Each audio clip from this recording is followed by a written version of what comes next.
এটা আমাদের বিল। আমরা বিল বলি। তো এই বিল কিন্তু বন্যার পানিয়ে ভরে গেছে। এই বন্যার পানিয়ে বিল ভরে যাওয়ার কারণে বিলের যে একটি পার, এই পার কিন্তু ডুবা পানি জমিতে পার হচ্ছে। বিলের পার এত উঁচা, তারপরও পার ডুবে পানি ধানের বাড়িতে যাচ্ছে। দেখেন,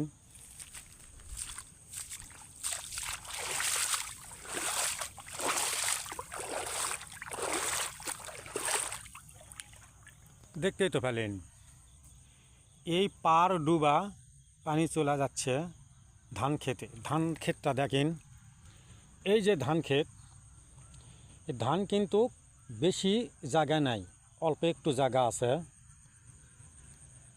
এই বিলের পানি দেখেন, এটা কিন্তু বিল, এটা পার। এই বিলের পানি পার ডুবা দেখেন কীভাবে যাচ্ছে। স্রোত দেখেন স্রোত ডুবা এই ধানের ভেঁয়ত পানিটা ঢুকছে। ধান অর্ধেকখানি ডুবা গেছে, আর অর্ধেক জায়গা আছে।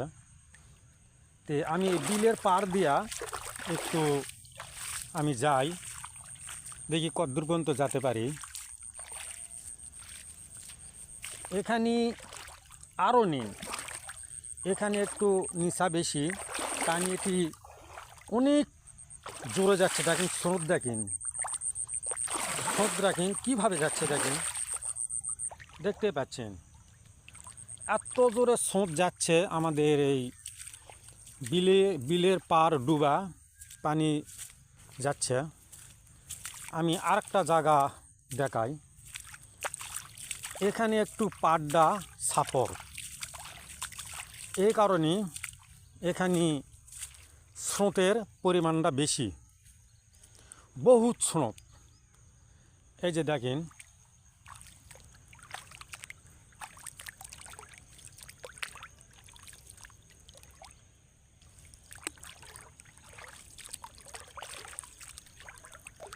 আমি কিন্তু এই স্রোতের উপরে দাঁড়া আছি। আমি এই স্রোতের উপর দাঁড়া থাকে আমি ভিডিও করছি। দেখেন না, স্রোতের পরিমাণটা একটু দেখেন।